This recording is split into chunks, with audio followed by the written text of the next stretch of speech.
कल्पना कीजिए अगर भगवान आपकी एक मुराद पूरी करें और ठीक उसी वक्त आपका पड़ोसी ऐसी मुराद मांग ले जो आपकी मुराद को ही मिट्टी में मिला दे।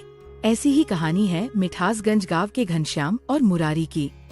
घनश्याम अपने गन्ने के खेतों का राजा, जिसका पसीना सूरज की पहली किरण से पहले ही जमीन पर टपकता था। उसके लिए मेहनत ही पूजा थी और उसका खेत ही उसका मंदिर। उसकी हर सांस में अपने पिता का सपना बसता था, जिले का सर्वश्रेष्ठ किसान बनने का सपना। और दूसरी तरफ था मुरारी, अपनी मिठाई की दुकान का आलसी सुल्तान, जिसकी दुनिया जलेबी की चाशनी में डूबी और समोसों की खुशबू में बसी थी। वो मेहनत से ज्यादा किस्मत पर यकीन करता था और हमेशा आसान रास्तों की तलाश में रहता था। दोनों के घर और खेत एक दूसरे से सटे हुए थे, लेकिन उनके दिल मीलों दूर थे। उनकी दुश्मनी गांव की सुबह की चाय से भी ज्यादा मशहूर थी। हर दिन एक नया तमाशा होता था। घनश्याम चिल्लाता, अरे ओ मुरारी, तेरी दुकान की चिमनी का धुआं मेरे गन्नों को काला कर रहा है, क्या इसमें भी मिठाई घोलेगा? उसका गुस्सा जायज लगता था। धुएं की एक काली लकीर सचमुच उसके हरे भरे खेत की तरफ बढ़ रही थी।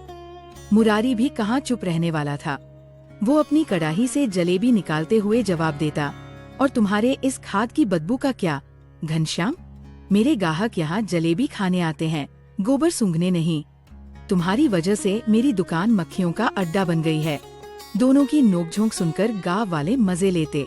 ये लड़ाई सिर्फ धुएं और बदबू की नहीं थी, ये मेहनत और आलस के बीच की, परंपरा और जुगाड़ के बीच की एक अंतहीन जंग थी, जिसका मैदान था मिठासगंज का वो पुराना बरगद का पेड़। एक दोपहर जब सूरज आग उगल रहा था और दोनों बरगद की छाव में हांफते हुए एक दूसरे को कोस रहे थे, हवा में अचानक चंदन की महक घुल गई, पत्तों की सरसराहट थम गई और एक सुनहरी रोशनी पेड़ के तने से फूट पड़ी। उस रोशनी के बीच से एक दिव्य परछाई ने आकार लिया। वो लीलाधर थे, ना देवता ना इंसान, बस एक चमकीली मुस्कान और शरारती आंखों वाले एक देवदूत।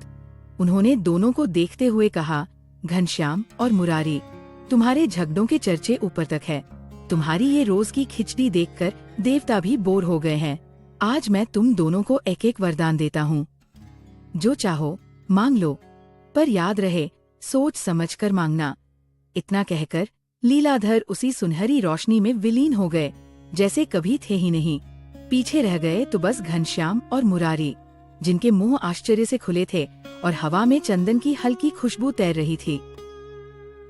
वरदान का शब्द कानों में पड़ते ही दोनों की दुश्मनी एक पल में गायब हो गई और उसकी जगह एक नई गहरी ईर्ष्या ने ले ली।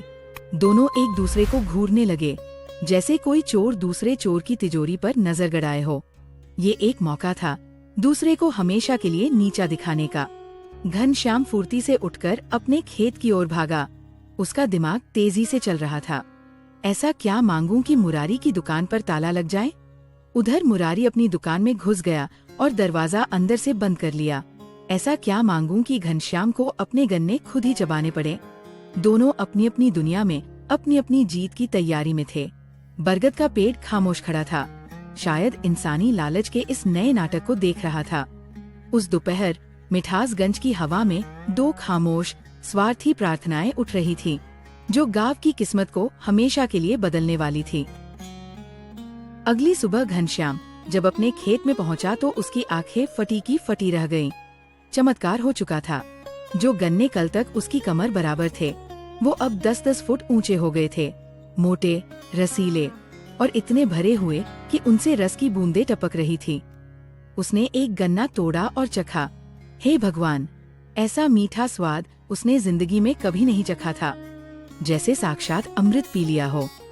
वो खुशी से नाचने लगा। हो गया, मेरा वरदान पूरा हो गया, उसने चिल्लाकर कहा। मैंने मांगा था मेरे गन्ने इतने मीठे हो जाए कि लोग चीनी खाना भूल जाएं। उसे यकीन था कि अब कोई भी मुरारी की चीनी वाली मिठाइयों को नहीं पूछेगा। अब पूरा गांव सिर्फ उसका गन्ना खरीदेगा। उसकी जीत पक्की थी। उसने अपने सबसे बड़े और मोटे गन्ने को कंधे पर रखा और बाजार की ओर चल पड़ा। उसके चेहरे पर बस गुरूर और जीत की चमक थी। ठीक उसी समय जब मुरारी ने अपनी दुकान का दरवाजा खोला तो उसकी नींद भरी आंखें पूरी खुल गईं। दुकान मिठाइयों के पहाड़ों से भरी हुई थी। सोने जैसी जलेबियां, केसर की खुशबू वाले लड्डू, मुलायम गुलाब जामुन, हर मिठाई एकदम परफेक्ट, जैसे किसी देवता ने खुद बनाई हो। हवा में ऐसी दिव्य खुशबू थी कि किसी का भी मन डोल जाए।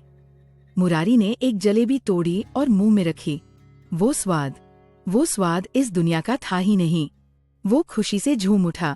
वाह, मेरा वरदान भी काम कर गया। उसने आसमान की तरफ देखकर कहा, मैंने मांगा था मेरी मिठाइयाँ इतनी स्वादिष्ट हो जाएं कि लोगों को मीठे के सिवा कुछ और खाने का मन ही न करे। उसे पूरा विश्वास था कि अब कोई घनश्याम के फीके गन्ने की तरफ देखेगा भी नहीं। लोग सिर्फ उसकी मिठाइयाँ खाएंगे। दिन रात उसकी दुकान पर भीड़ लगी रहेगी। आज से वो मिठासगंज का सबसे अमीर आदमी बनने वाला था। और फिर वो हुआ जिसकी किसी ने कल्पना भी नहीं की थी। मुरारी का वरदान एक जादू की तरह पूरे गांव पर चल गया। लोगों की भूख अजीब हो गई। उन्हें रोटी दाल सब्जी कुछ भी खाने का मन नहीं कर रहा था। सबके मन में बस एक ही इच्छा थी, मुरारी की मिठाई। देखते ही देखते उसकी दुकान पर ऐसी भीड़ उमड़ी जो पहले कभी नहीं देखी गई थी। लोग धक्का मुक्की कर रहे थे, बस एक लड्डू या एक जलेबी के लिए। उधर घनश्याम, जो बड़ी शान से बाजार में अपना गन्ना बेचने आया था, हैरान खड़ा था। कोई उसके गन्ने को देख भी नहीं रहा था। वो चिल्लाया, अरे दुनिया की सबसे मीठी गन्ना ले लो, चीनी से भी मीठी। पर किसी ने ध्यान नहीं दिया। लोगों की जुबान पर बस मुरारी की मिठाई का स्वाद था। घनश्याम का गुरूर टूटने लगा था। उसे समझ नहीं आ रहा था कि ऐसा कैसे हो सकता है। उसका सबसे बड़ा सपना, उसकी सबसे बड़ी जीत, अचानक उसकी आंखों के सामने रेत की तरह फिसल रही थी। एक दिन बीता, फिर दूसरा। गांव का हाल बिगड़ने लगा। मुरारी की दुकान पर भीड़ तो थी, पर लोगों के पैसे खत्म हो रहे थे। जब कोई किसान अपनी फसल बेच ही नहीं पा रहा था, तो मिठाई कहाँ से खरीदता? मुरारी अब उधार देने लगा, लेकिन कब तक? मिठाइयों के पहाड़ अब उसे डरावने लग रहे थे। उधर घनश्याम की हालत और भी खराब थी। उसके अमृत जैसे गन्ने खेतों में सड़ रहे थे। उसने मुफ्त में भी गन्ने बांटने की कोशिश की, पर कोई लेने को तैयार नहीं था। लोग कहते, इसका क्या करेंगे घनश्याम काका, हमें तो बस मुरारी की मिठाई खानी है। दोनों की जीत उनकी सबसे बड़ी हार बन चुकी थी। घनश्याम अपने खेत में सर पकड़कर बैठा था और मुरारी अपनी मिठाइयों से भरी दुकान में अकेला और परेशान था। दोनों ने जो चाहा था वो उन्हें मिल गया था, पर उनकी खुशी और सुकून कहीं खो गए थे। उसी शाम जब दोनों अपनी किस्मत को कोस रहे थे, बरगद के पेड़ के नीचे फिर वही सुनहरी रोशनी चमकी। लीलाधर प्रकट हुए, पर इस बार उनकी आंखों में शरारत की जगह एक गहरी समझ थी। वो दोनों की हालत देखकर मुस्कुराए। मूर्खों, उनकी आवाज शांत थी, पर शब्दों में बिजली की कड़क थी। स्वार्थ से मांगी गई दुआ श्राप बन जाती है। तुमने एक दूसरे को हराने की कोशिश में पूरे गांव को मुसीबत में डाल दिया। घनश्याम और मुरारी ने शर्म से सिर झुका लिया। लीलाधर ने आगे कहा, प्रकृति का नियम है मिलकर चलना, एक दूसरे को सहारा देना। तुमने उस नियम को तोड़ा। फिर एक पल रुककर बोले, खैर, गलतियों को सुधारने का मौका हमेशा होता है।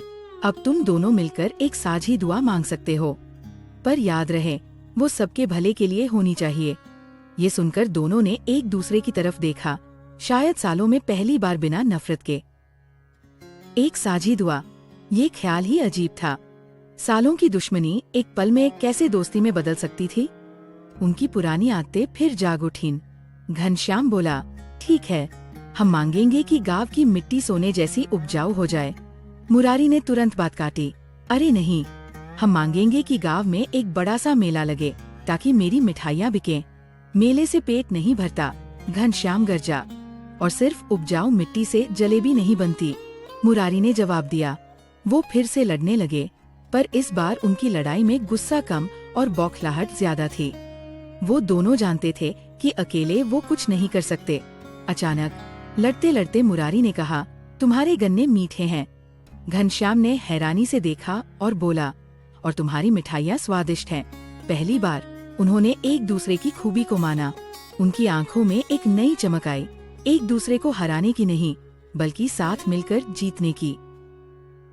घनश्याम और मुरारी एक साथ बरगद के पेड़ के नीचे खड़े हुए। इस बार वो दुश्मन नहीं, साथी थे। उन्होंने हाथ जोड़े, आंखें बंद की और उनकी आवाजें एक होकर गूंजी, हे देव, हमारे गांव में ऐसी बरकत दो कि घनश्याम के गन्ने के रस से मुरारी की मिठाइयों में जान आ जाए और उन मिठाइयों की बिक्री से पूरे गांव के घरों में खुशहाली छा जाए। जैसे ही उनके शब्द पूरे हुए, एक सुनहरी रोशनी पेट से निकली और पूरे मिठासगंज पर फैल गई। वो रोशनी जिस भी घर पर पड़ी, वहाँ से हंसी की आवाजें आने लगी। जिस भी खेत पर पड़ी, फसलें लहलहा उठीं। लोगों की भूख वापस लौट आई। जादू टूट चुका था, पर एक नया बेहतर जादू शुरू हो गया था। ये स्वार्थ पर एकता की जीत का जादू था, जो किसी भी वरदान से कहीं ज्यादा शक्तिशाली था। और फिर मिठासगंज की किस्मत सचमुच बदल गई। घनश्याम के गन्नों का रस अब गांव का सबसे कीमती खजाना था और उसका एकमात्र खरीदार था मुरारी। मुरारी की मिठाइयाँ, जो अब उस दिव्य रस से बनती थी, पूरे इलाके में मशहूर हो गई। दूर दूर से लोग गन्ने के रस की जलेबी और रसीले लड्डू खाने आने लगे। घनश्याम को अब सर्वश्रेष्ठ किसान का अवार्ड नहीं चाहिए था। उसे अपने दोस्त मुरारी की मुस्कान में ही अपनी जीत मिल जाती थी। और मुरारी को अब आलस में मजा नहीं आता था। उसे घनश्याम के साथ मिलकर काम करने में खुशी मिलती थी। खेत और दुकान के बीच की जो लकीर कभी दुश्मनी की दीवार थी, अब वो सहयोग का पुल बन गई थी। गांव में फिर से रौनक लौट आई थी और ये रौनक किसी एक की नहीं, बल्कि सबकी थी। वो समझ गए थे कि असली बरकत एक दूसरे को हराने में नहीं, बल्कि एक दूसरे को जिताने में है। अब हर शाम घनश्याम और मुरारी उसी बरगद के पेड़ के नीचे बैठते। घनश्याम के हाथ में गन्ने के रस का गिलास होता और मुरारी की प्लेट में गर्मागर्म जलेबियाँ। वो हंसते, बातें करते और अपने गांव को खुशहाल होते देखते। उनकी दुश्मनी की कहानी अब गांव के बच्चों के लिए एक सीख बन गई थी कि जब हम सिर्फ अपने लिए मांगते हैं तो पाया हुआ भी खो देते हैं, पर जब हम सबके लिए मांगते हैं तो बिना मांगे ही सब कुछ मिल जाता है। मिठासगंज अब सिर्फ एक गांव नहीं था, वो दोस्ती और एकता का प्रतीक बन गया था, जहाँ की हवा में गन्ने की मिठास और जलेबी की खुशबू हमेशा के लिए घुल मिल गई थी। तो दोस्तों, ये कहानी आपको कैसी लगी, हमें कमेंट करके जरूर बताएं। अगर आपको ऐसी कहानियाँ पसंद आती है तो कृपया वीडियो को लाइक करें और हमारे चैनल को सब्सक्राइब करें।